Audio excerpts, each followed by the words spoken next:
So for the past 20 years, I've been helping Malaysians and other Southeast Asians to speak better English. And through training thousands of Southeast Asians, I've discovered a very surprising truth. I've discovered that how well somebody communicates in English actually has very little to do with their English level. It has a lot to do with their attitude towards English. There are people out there who have a very, very low level of English and they can communicate very, very well. One of them that I remember was a student, a participant of mine named Faisal. He was a factory supervisor. English level very, very low. But this guy could just sit and listen to anybody very calmly, clearly, and then he could respond, absolutely express his thoughts beautifully at a very low level of English. So today I want to share with you what is so different about people like Faisal. How do they do it? And second of all, why is this so important, not only to you, but to your children, to your community, and to the future of Malaysia? And third of all, what's one thing you can do, starting today, if you want to speak with that calm, clear confidence that people like Faisal has? So first of all, what is so different? How do people like Faisal do it? So to answer that question, I'm going to take you back about 10 years, okay? So I was training staff at that time, and my daughter at that time was taking piano lessons. And I started to notice two really strong similarities between my daughter's attitude or thinking towards playing the piano and a lot of Malaysians' thinking or attitude towards English. Now, first of all, I should tell you, my daughter absolutely hated piano, hated the lessons, hated practicing. This is my daughter practicing piano, okay? This is as good as it got. This is the real thing. And she dreaded going to piano lessons because to my daughter, going to piano lessons, she was filled with this sort of dread because it was all about not screwing up, right? Because like for a lot of piano students, to both my daughter and her teacher, her success in piano was measured by how few mistakes she made. Now, at the same time, I noticed that a lot of Malaysians went into English conversations with the same sort of feeling of dread, this sort of feeling that they were going to be judged by how many mistakes they were going to make and whether or not they were going to screw up. Now, the second similarity that I noticed was to do with self-image. You see, my daughter, she knew what good piano sounded like, right? Because we've all heard good piano. And she knew what her level was, and she knew how long she'd have to play for to play like that. And a lot of Malaysians, I noticed, had this idea of what good, proper English is supposed to sound like, and I see a lot of you nodding, and what their English sounded like, and how far they'd have to go to get there. And they also felt like they were, like my daughter, just bad. Bad piano player, bad English speaker, right? My English not so good lah, cannot, sorry ah, shaya, cannot ah. So I could see these similarities, but I still couldn't figure out, okay, what is it about these people like Faisal that are so different that can just do it smoothly, calmly, with confidence? And one day I discovered that answer, and I discovered it quite by chance. It was a day when my computer broke down and I had to go to a cyber cafe. Now, okay, it was my first time, and I discovered cyber cafes are disgusting places, okay? They're really gross.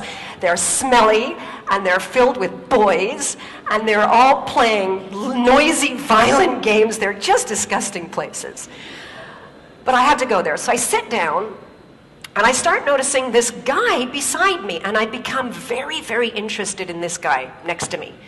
Now, this guy is playing this game that is basically, it's like shooting people until they die, and that's it, right? That's the game. Noticing that this guy is not very good. He's like, in fact, terrible, right? Because I'm looking and I'm seeing like a lot of shooting and not much dying, right? But what really interested me was behind this lousy player were three of his friends sort of standing there watching him play. And what I really noticed was, even though this guy was terrible, even though his friends were watching him, there was no embarrassment. There was no feeling of being judged. There was no shyness. In fact, quite the opposite. This guy's like totally focused on the bad guy, smile on his face. All he can think about is killing these guys, right? And I'm watching him and I suddenly realized, this is it. This is the same attitude that people like Faisal have when they speak English. Just like this guy, when Faisal goes into an English conversation, he doesn't feel judged. He's entirely focused on the person that he's speaking to and the result he wants to get. He's got no self-awareness, no thoughts about his own mistakes. Now, I want to share with you a real, true example to paint a picture of somebody who speaks English like they're playing piano and someone who speaks English like they're playing a computer game. And this is a true story. Happened to me. A while ago, I was in a pharmacy. I had to buy Omega. My doctor said I should get Omega. And I go to the shelf, there's tons of Omega. There's Omega that's high in DHA, Omega that's high in EPA, and I don't know which one to buy.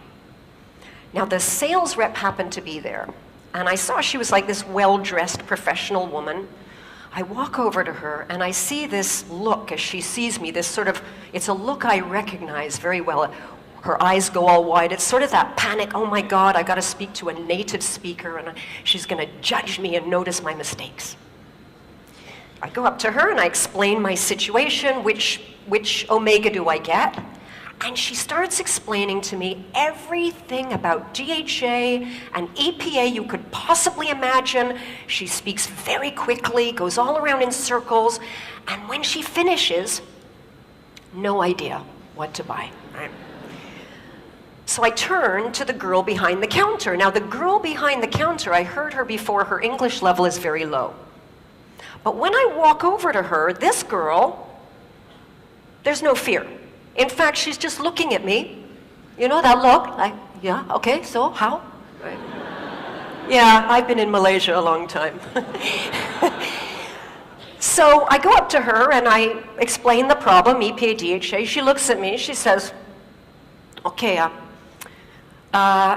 EPA for heart, DHA for brain. Your heart okay or not? So I said, I said my heart is really, I think it's pretty good. She says, your brain okay or not? I said, yeah, no. No, my brain is not as good as it used to be. She looked, she said, okay la, you take Omega DHA, can? Problem solved, right? So we've got two different kinds of communicators. We've got the one who's got a high level, but totally focused on herself and getting it right, and therefore very ineffective. We've got another one, low level, totally focused on the person she's talking to and getting a result, effective. And therein lies the difference. Now, why is this distinction so important, not just to you, to your children, but to the future of Malaysia and countries like Malaysia? And to answer that, let's take a look at who actually is speaking English in the world today, okay? So if we looked at all of the English conversations in the whole world taking place right now on planet Earth, we would see that for every native speaker, like me, there are 5 non-native speakers. And if we listen to every conversation in English on planet Earth right now, we would notice that 96% of those conversations involved non-native English speakers. Only 4% of those conversations speaker, this is not my language anymore, this language belongs to you. It's not an art to be mastered. It's just a tool to use to get a result. And I want to give you a real-life example of what English is today in the world, real English today. This is another true story. I was at a barbecue a little while ago. This was a barbecue for engineers from all over the world. And they were making hot dogs. Now, some of the hot dogs were regular hot dogs, and some were these cheese hot dogs, you know, with the cheese in the middle. French engineer is cooking the hot dogs, and he turns to this Korean engineer and he says, would you like a hot dog? And the Korean guy says, yes, please. He says, do you want the cheese? And the Korean guy looks around at the table. He says, I no see cheese. French guy says, the hot dog contains the cheese. Korean guy doesn't understand him, right? So the French engineer tries again. The hot dog is making from with the cheese. Korean guy still doesn't understand. He tries again. He says, the hot dog is coming from. No, the cheese is coming from the hot dog. Korean guy cannot understand. Now this Japanese engineer who's been listening to this conversation turns to the Korean engineer and he says, cheese integrator. He understands, okay? Everybody understands. So this is what English is today. It's just a tool to play around with to get a result, like a computer game. Now the challenge is that we know in schools all around the world, right? English is not really being taught like it's a tool to play with. It's still being taught like it's an art to master. And students are judged more on correctness than on clarity. Some of you might remember the old comprehension exam in school. Does anybody remember in school when you would get a question about a text that you read? You'd have to read through some text, right? And then answer a question to show that you understood the text. And this may have happened to you, that you showed that you understood the text, but you got a big X because you made a little grammar mistake. Like this student. Now this student clearly understood paragraph 4, but no, not correct, because he left the letter N off the word environment. But in the real world, what would matter? In the real world, what would matter is, did you understand the email or did you understand your customer so that you can go ahead and take action? Now the problem that I see here over and over is that people take the attitude they developed about English in school and they bring it into their adult life and into their work. And if you're in a stressful situation and you're having a conversation and you're trying to give a result to someone and say it correctly, your brain multitasks. It cannot do two things at once. And what I see is the brain just shutting down. And you may recognize these 3 symptoms of the brain shutting down. The first one is that your listening goes. Someone's talking to you and you're so busy thinking about how you're going to respond and express yourself correctly, you don't actually hear what the other person said. And I can see a lot of nodding in the audience. The second thing to go is your speaking. Your mind sort of shuts down and that vocabulary you do know just disappears and the words don't come out. The third thing to go is your confidence. And the worst thing about this is you may only be confident because you cannot express yourself clearly, but to the person talking to you, they may misunderstand this as a lack of confidence in your ability to do the job, to perform. So if you want to speak English like Faisal with that great confidence, here's the one thing that you can do. When you speak, don't focus on yourself. Focus on the other person and the result you want to achieve. Imagine a next generation of Malaysians, all with that wonderful confidence in communication that Faisal has at any level of English. Because let's remember that English today, it's not an art to be mastered. It's just a tool to use to get a result. And that tool belongs to you.